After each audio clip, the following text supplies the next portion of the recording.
Shalom Aleichem, eu sou o pastor Eliezer, este é meu canal, o PR Eliezer Oficial. Quero te pedir para você se inscrever no canal, notificar aí o sininho, dar um toquinho no sininho aí para que as notificações possam chegar a você. Fazer seus comentários, se você gostar, dá o teu likezinho aí, ajuda a fortalecer o canal para que eu possa continuar com esses vídeos aí, alcançando o maior número de pessoas possíveis. Bom, o que a gente vai falar hoje? Eu vou fazer uma série de vídeos falando de escatologia e hoje eu queria especificamente falar sobre a grande tribulação. Começar a falar hoje sobre a grande tribulação. O que significa a grande tribulação? O que vai acontecer nesse período de 7 anos? Há muitos eventos ligados a esse acontecimento ao qual Jesus afirmou que nunca houve igual e nem haverá. Ele é singular, ou seja, não se pode exagerar sobre esse período. Tudo que disser com uma tentativa de exagerar sobre esse tempo não alcançará seu objetivo. Nem Segunda Guerra, Primeira Guerra, o dilúvio. Jesus falou que desde que o mundo é mundo, não houve nada igual.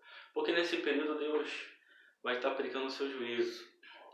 Esse período que Jesus chama de grande tribulação, a Bíblia também dá outros nomes, como o dia de angústia para Jacó, em Jeremias 30, versículo 7, em Sofonias 1 e outros lugares também chama de dia do Senhor, dia da ira, dia da vingança, Isaías diz, dia de trevas, um dia de juízo tremendo a ponto do céu se abalarem, o sol não der seu brilho, a lua ficar vermelha como sangue, as estrelas caindo sobre a terra. Então há muita coisa para se falar acerca desse assunto. E quando se fala de escatologia, há uma confusão muito grande. Eu não estou aqui para aumentar essa confusão. Meu intuito aqui é simplificar, tentar simplificar um assunto que é tão complexo, mas de suma importância, haja visto que a nossa fé a nossa esperança, a nossa fé está apoiada nesses eventos futuros também. Porque muita gente fala assim, para que eu tenho que aprender sobre o anticristo, sobre a grande tribulação, se eu não vou estar lá? Ou, enfim, aqueles que acreditam que vai estar lá, também não se interessam para saber sobre os assuntos acerca do futuro. Mas, só para início de conversa, o apóstolo Paulo diz, e também João, que esse assunto sobre o anticristo, sobre os eventos da grande tribulação e outros, era recorrente na igreja do primeiro século. Então, se eles lá 2000 anos atrás estudavam sobre isso, quanto mais nós que estamos próximos dos eventos devemos estar atentos a esses assuntos. Bom, existe pelo menos 4 correntes de pensamento, que a teologia denomina como os pré-tribulacionistas, que são aqueles que acreditam que a igreja não passará pela grande tribulação, e eu estou incluído nisso, com certeza, não tenho dúvida, a Bíblia é muito clara em relação a isso, e não é num ponto ou outro, é em toda a Escritura, desde Gênesis, e a minha intenção aqui é fazer uma série de vídeos acerca disso, mostrando todo o cenário, desde Gênesis até Apocalipse. E existe aqueles que são pós-tribulacionistas, que dizem que a igreja passará pela grande tribulação, e ela só vai ser arrebatada depois da grande tribulação, e vai ser arrebatado para Israel, para o Monte da Oliveira, para o Monte Sião, enfim, é uma confusão tremenda. Não vai ser arrebatado para o céu. E existe os meso, a palavra meso, que significa entre, ou meio, que acredita que a igreja passará só pela primeira metade da grande tribulação. E existe também o quarto pensamento, que é aqueles que acreditam que a igreja passa pela primeira metade e a metade da última metade. né? Seria 3/4 mais ou menos. Ou seja, só vem para confundir mesmo. E não quero nem falar dos amilenistas, aliancistas, pelo amor de Deus. Pelo amor de Deus, vocês parece que estão loucos. Vocês não parece que não conhecem as escrituras. Estão lendo a Bíblia de cabeça para baixo. Mas vamos lá. Eu gostaria de ler 2 versículos. Um se encontra lá em Apocalipse 1, versículo 7. E o outro se encontra em 1 Coríntios 15, versículo 52. Por que eu vou ler esses 2 versículos? Porque aqueles que acreditam que a igreja vai passar pela grande tribulação dizem que não existe esse negócio de 2 vindas. Uma secreta e a outra visível. Eles zombam da gente que acredita nisso. Só que, diante desses 2 textos, não tem como conciliar em uma vinda só esses 2 textos. Já vou me antecipar antes da gente ler. O Apocalipse diz que quando ele vier nas nuvens, todo o olho verá. E lá em Coríntios, capítulo 15, versículo 52, diz que na vida do Senhor, a qual ele vai citar os mortos em Cristo, os que estiverem vivos serão transformados, será num abrir e fechar de olhos, num momento. Muito rápido. Ora, ou todo o olho vai ver, ou vai ser no abrir e fechar de olhos, que não tem condição de todo o olho ver. Como conciliar? Ou seja, ou você admite que é 2 vindas distintas, porque não dá para conciliar esses eventos em uma vinda. E um outro detalhe que nós vamos ler também, é que na primeira vinda, que é a secreta, ele vai nos arrebatar para encontrar com ele nos ares. E a segunda vinda, que é visível, ele vai vir com os seus santos, que é a igreja que subiu, primeiramente, por isso ele está voltando com ela, no Monte das Oliveiras. Ou seja, é no Monte das Oliveiras, na terra. A primeira vinda é nos ares, a segunda é na terra. Não dá para conciliar esses 2 eventos. Então vamos lá para a leitura dos textos. Vamos lá. Lá em Apocalipse 1, no versículo 7. Eu não edito meus vídeos porque eu não sei editar. Então é praticamente ao vivo. Do jeito que ficar, eu mando. Então vamos lá. Por isso eu estou com a minha Bíblia aqui folheando. Diz assim, Apocalipse 1, versículo 7. Eis que vem com as nuvens, e todo olho o verá, até mesmo os que transpassaram. Todo olho verá. Guarda essa expressão. E lá em 1 Coríntios 15, versículo 52 diz: no momento no abrir e fechar de olhos, ante a última trombeta. Isso aqui é um outro detalhe também. Eles pegam essa expressão última trombeta para afirmar que a igreja vai passar pela grande tribulação, porque a última trombeta, segundo eles, é a 7ª de Apocalipse. Mas não é. Porque a 7ª de Apocalipse, a igreja teria que passar pelas 6, né? Então a igreja estaria na grande tribulação. Porque as trombetas são tocadas como juízo de Deus na grande tribulação. Mas essa última trombeta nada mais é do que a 2ª trombeta de Números capítulo 10. Ali eles tinham que tocar 2 trombetas, uma para reunir o povo, né, em torno do tabernáculo, e a outra, o outro toque, a 2ª trombeta, que é a última trombeta, seria tocada para eles partirem, em símbolo do arrebatamento. Então o Senhor reúne os seus e leva os seus para o céu. Não tem nada a ver com a trombeta de Apocalipse, porque lá a 7ª trombeta inaugura o milênio. É a inauguração do milênio, ou seja, passa-se a grande tribulação e a 7ª é o final da grande tribulação, iniciando o milênio, onde Cristo terá voltado com a sua igreja e estabelecerá o reino milenal. Então, como é que você vai conciliar no abrir e fechar de olhos, num momento, com o texto de Apocalipse que fala que todo olho vai ver? Mesmo que todo mundo estivesse olhando ao mesmo instante para o mesmo lugar, ninguém pisca ao mesmo tempo. Alguém deixaria de ver. Alguém deixaria de ver. Mas ele diz que todo olho vai ver. Então, não tem a ver uma vinda com a outra. São momentos distintos, né? E o texto que fala dessas duas vindas são esses dois que eu citei. 1 Tessalonicenses 4, 16, 17 fala que será nos ares. E Zacarias 14, 5 fala que ele virá com os santos no Monte das Oliveiras. Aí o que alguns dizem? Esses santos são os anjos, não é a igreja. A igreja não está lá, não vai estar lá, vai estar na grande tribulação. Será? Vamos continuar? Peço a você que não tire conclusões precipitadas, mas que você possa, com muito cuidado, com o coração aberto, examinar comigo esses textos. Lá em Apocalipse 13, que fala da besta que subiu do mar e que tem uma boca que blasfema contra Deus e os que habitam no céu. Ora, ali é o período da grande tribulação. Quem é que está habitando no céu? Aí ele diria, são os anjos.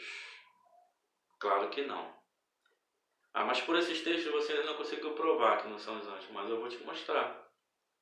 Eu vou te mostrar em Isaías, por exemplo, que quem é que está subindo para o céu depois de ser ressuscitado, antes do período da ira do Senhor.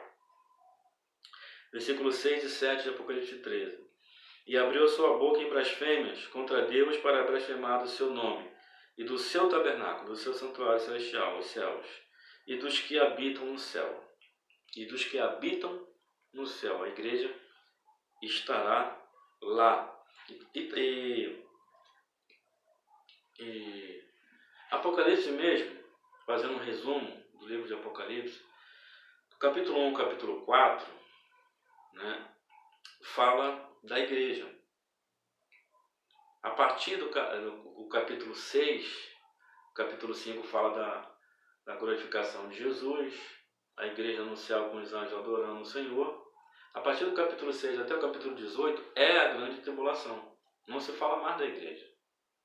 Só vai falar da igreja no capítulo 19, quando ela está voltando com Jesus no cavalo branco, vitoriosa com ele, para estabelecer o milênio. Então existe uma ordem ali cronológica assim, dos eventos. Glória a Deus. Vamos lá, continuando aqui. Isaías, ele vai fazer um resumo escatológico, né, dos eventos. Lá em Isaías 26, olha que interessante. Isaías, quem diria? Isaías diz assim, a partir do versículo 19, Isaías 26, 19 ao 21. Os teus mortos viverão, os teus mortos ressuscitarão. Despertai e exultai os que habitais no pó. Está falando de ressurreição. E dos justos, porque essa ressurreição trará alegria. Exultai, vocês que habitam no pó. É aqueles que vão ser ressuscitados dentre os mortos.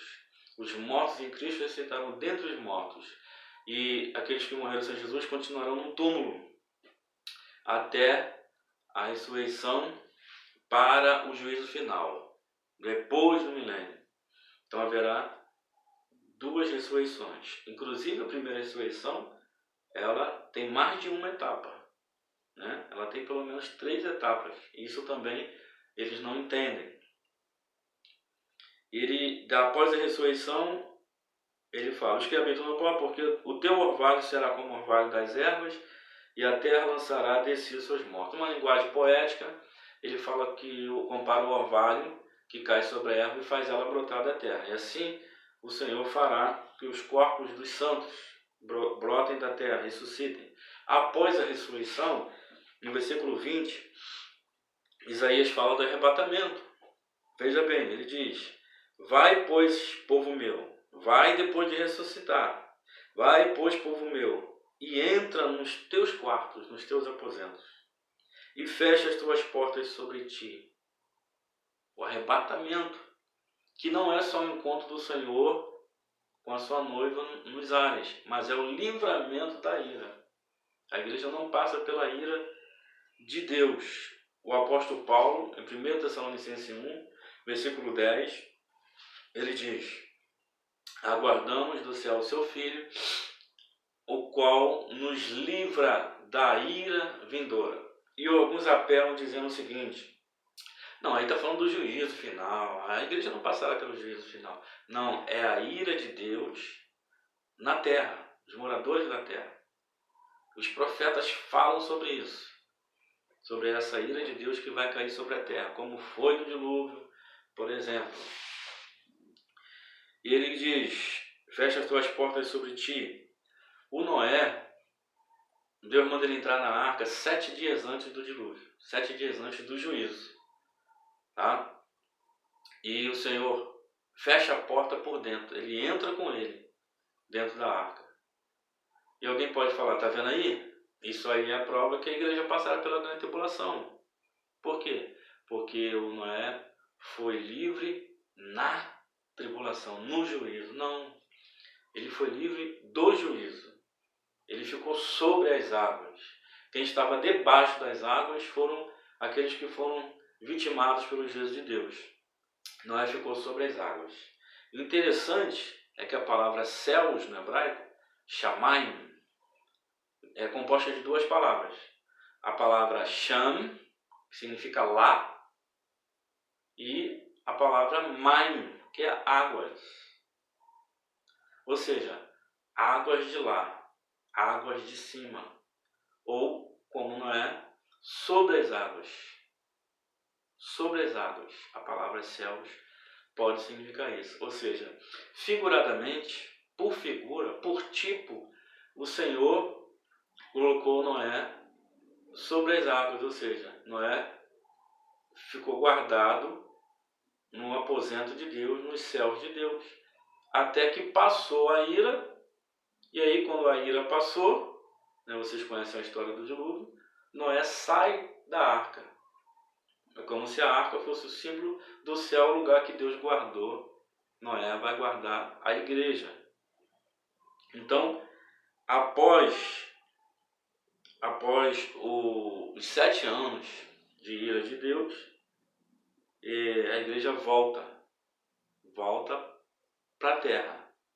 Assim como Noé voltou e o mundo se restaurou. Da mesma forma, quando a igreja voltar para o milênio, durante o período do milênio, gradativamente, a criação começa a tomar o seu estado original. Gradativamente. Porque a gente lê lá no final de Apocalipse, a gente acha que os céus e a terra surgiram de estalo. Mas não.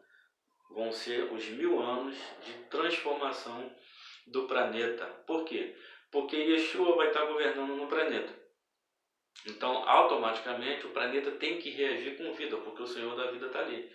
Ao pecado de Adão, a terra reagiu com morte, criando espinhos, abrolhos.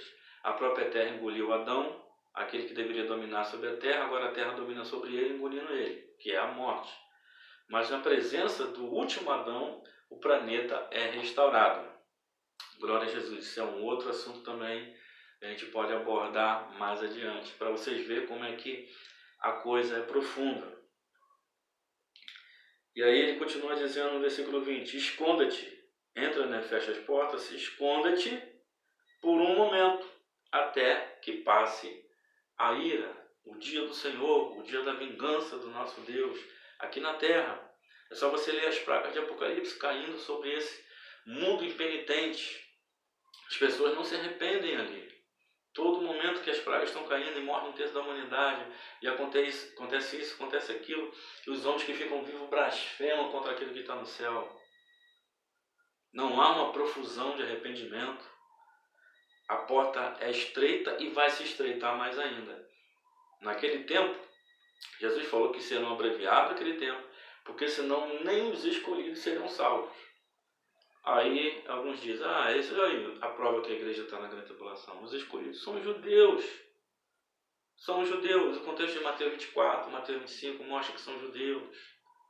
Fala da Judéia, fala do sábado, fala do inverno, que eles tinham que ficar confinados no sábado, não poderiam andar mais de 1 quilômetro no sábado, como é que eles iam fugir na neve. Enfim, todo um contexto apontando para o povo judeu.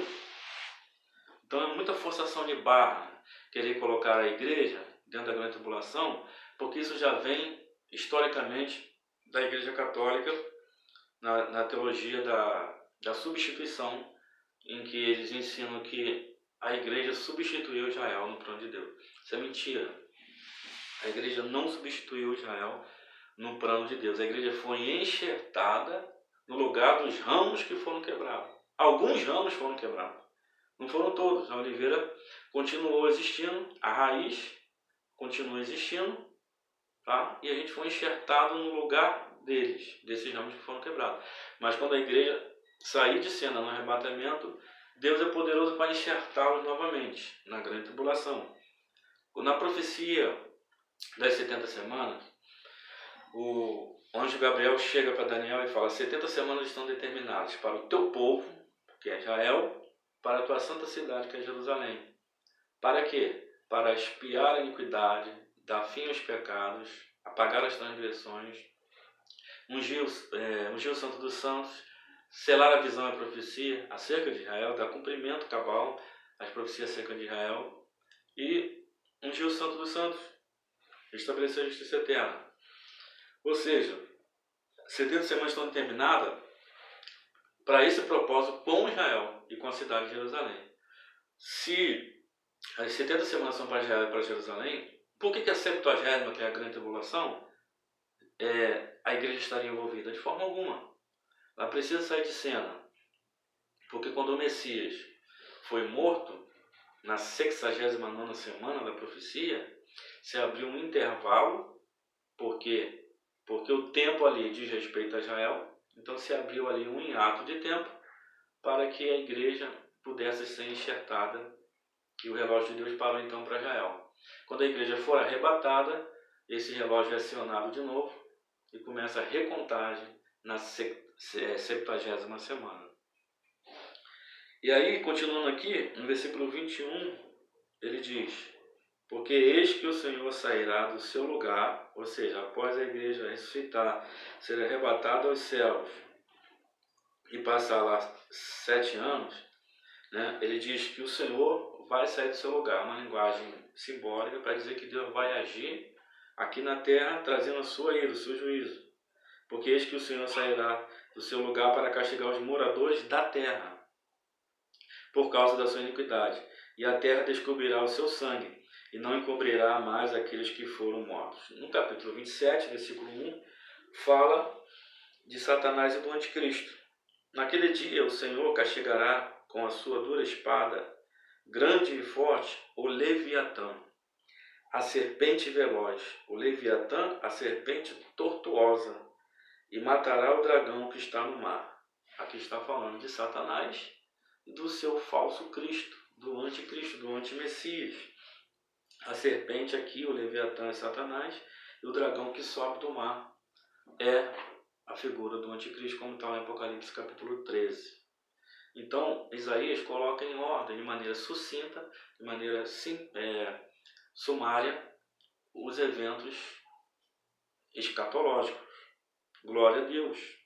Outra coisa que eu queria mostrar a vocês está lá no Evangelho de João, no capítulo 14, a partir do versículo 1. Olha o que Jesus diz a respeito da sua igreja. Não se turbe o vosso coração. Credes em Deus, crede também em mim. Na casa de meu Pai, é uma referência aos céus, há muitas moradas. Se não fosse assim, eu vos teria dito: vou preparar-vos lugar. E se eu for e vos preparar lugar, virei outra vez, preste atenção nisso, e vos levarei para mim mesmo, para que onde eu estiver, estejais vós também. Virei, ele fala do lugar para onde ele vai, e ele fala: eu vou voltar, eu virei e vos levarei para o lugar onde ele estava. Isso é o arrebatamento, isso é o que Paulo fala, que estava em mistério até então, mas que Deus o revelou. Glória a Deus. Agora eu queria trazer lá em 2 Tessalonicenses capítulo 2, que fala do anticristo. Eu queria ali falar sobre a palavra apostasia que aparece ali no texto, que muita gente interpreta de maneira equivocada esse texto. Mas vamos lá. 2 Tessalonicenses, capítulo 2, versículo 1 em diante. Ora, irmãos, rogo-vos pela vinda do nosso Senhor Jesus Cristo. Qual é o assunto? A vinda do Senhor Jesus. E pela nossa reunião com Ele. Arrebatamento. Que não vos movais facilmente do vosso entendimento, nem vos perturbeis, quer por epístola, quer por palavra, quer por espírito, como de nós, ou como se o dia de Cristo estivesse perto. Aqui ele chama o dia do Senhor, o dia da ira, como sendo o dia de Cristo. E tinha gente perturbando os Tessalonicenses com o ensino errado, com pretexto de revelações, com cartas, dizendo que tinham autorizado, como se fosse o próprio apóstolo Paulo escrevendo, né? Se passando por Paulo. E Paulo fala, não se mova do vosso entendimento. Vocês foram ensinados. E ele diz no versículo 3, ninguém de maneira alguma vos engane, porque esse era o intuito desse ensinamento herético. Porque não será assim, sem que antes venha a apostasia, ou seja, o dia do Senhor, a grande tribulação, não virá, sem que antes aconteça a apostasia e se manifeste o homem do pecado, o filho da perdição, o qual se opõe, vai falar do que ele vai fazer, o qual se opõe e se levanta contra tudo que se chama Deus ou se adora, de sorte que se assentará como Deus no tempo de Deus, querendo parecer Deus. Eu não vou falar disso agora. Não vos lembrais de que estas coisas vos dizia quando ainda estava convosco? Então é um assunto recorrente entre eles. E agora vós sabeis o que o detém. Por que Paulo fala que agora vocês sabem o que retém? Porque ele falou anteriormente. O que está retendo o anticristo? Apostasia. Então a apostasia ali não pode ser o afastamento da fé. A palavra apostasia ali, vocês vão aprender que tem um significado que está relacionado ao arrebatamento. Ela não está traduzida. Ela está transliterada do grego para o português. O que é transliterar? É você pegar uma letra, as letras de uma palavra de outra língua e colocar as equivalentes da tua língua, né, daquela palavra. Ele diz, agora vós sabeis o que o detém, para que a seu tempo seja manifestado. Ele só vai se manifestar quando aquilo que o detém, o texto vai continuar explicando, se retirar, sair de cena. Versículo 7. Porque já o mistério da injustiça opera. Somente há um que agora resiste, até que do meio seja tirado. Então, quando for tirado, então será revelado o iníquo, a quem o Senhor desfará pelo sopro da sua boca e aniquilará pelo esplendor da sua vinda. Então tem algo detendo a vinda do anticristo. Ele só vai manifestar no momento certo. Então esse algo que está detendo precisa sair. Precisa sair. Mas vamos entender primeiro a palavra apostasia. Tá? O lexo do grego, né, de Lindbell e Scott, ele define a palavra apostasia, né, como sendo a deserção, esse é o sentido espiritual, tem o sentido literal, a deserção, revolta, especialmente no sentido espiritual, rebelião contra Deus, e esse é o sentido que é mais comum, que a gente conhece, né? Mas a palavra apostasia tem o seu sentido literal. Significa saída, partida, desaparecimento, afastamento. Afastar-se. Somente 3 vezes no Novo Testamento, essa palavra apostasia e seu verbo apisteme, sua forma verbal, está ligada ao abandono da fé. Mas pelo menos 14 ou 15 referências está ligado ao afastamento físico. E ali em Tessalonicenses, como o apóstolo Paulo não acrescenta ao termo apostasia um comprimento, como ele faz lá em 1 Timóteo 4, versículo 1, quando ele fala dos últimos dias, ele fala: muitos se apostatarão da fé. Ele precisa falar de que vai se afastar. Mas aqui no Tessalonicenses, ele não fala que é apostasia da fé. Ele fala que é necessário a apostasia. Ou seja, é necessário o afastamento. Significado da palavra apostasia.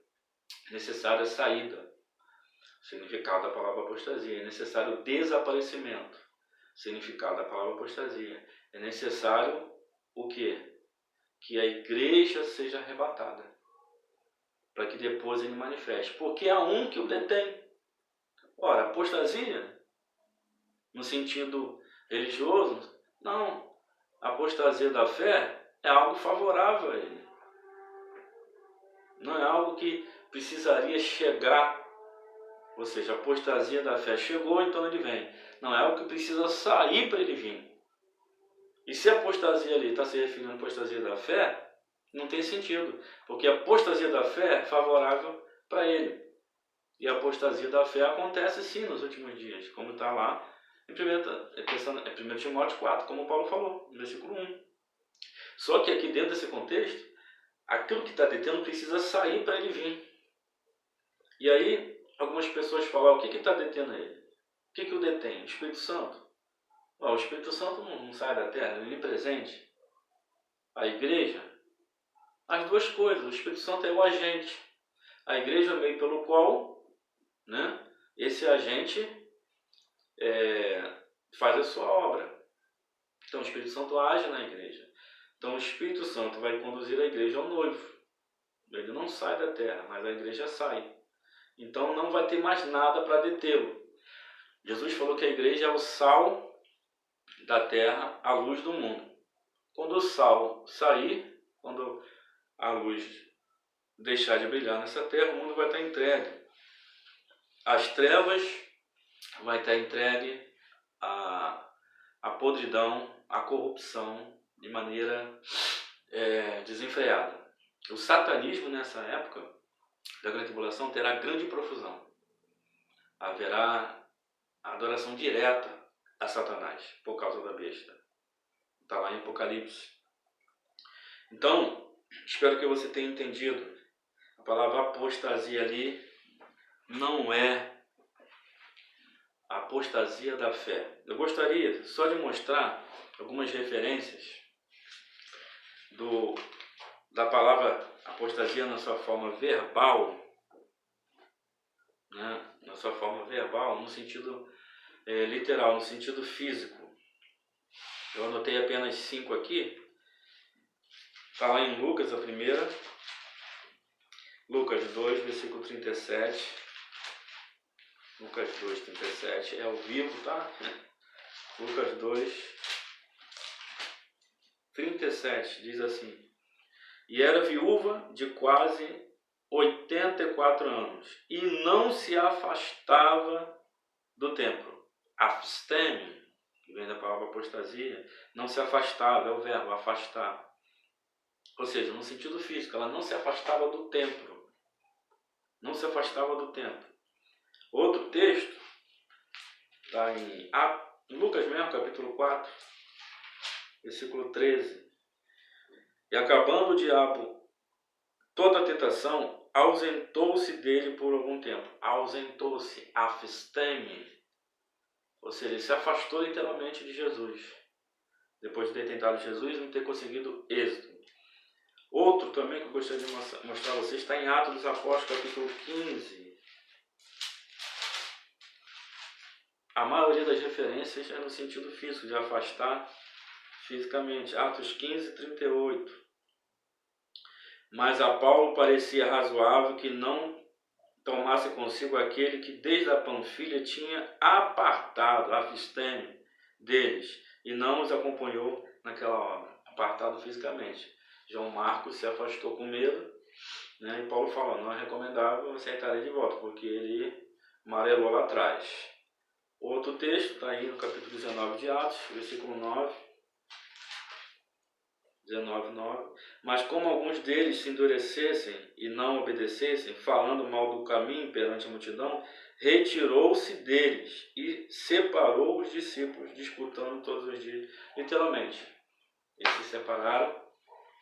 Essa palavra aparece também para o divórcio. Ela aparece na seguinte terminologia: apostasium. É divorciar-se, é a separação física. Entendeu? E somente 1 Timóteo 4:1, Lucas 8:13 e Hebreus 3:12, que aparece como um afastamento da fé.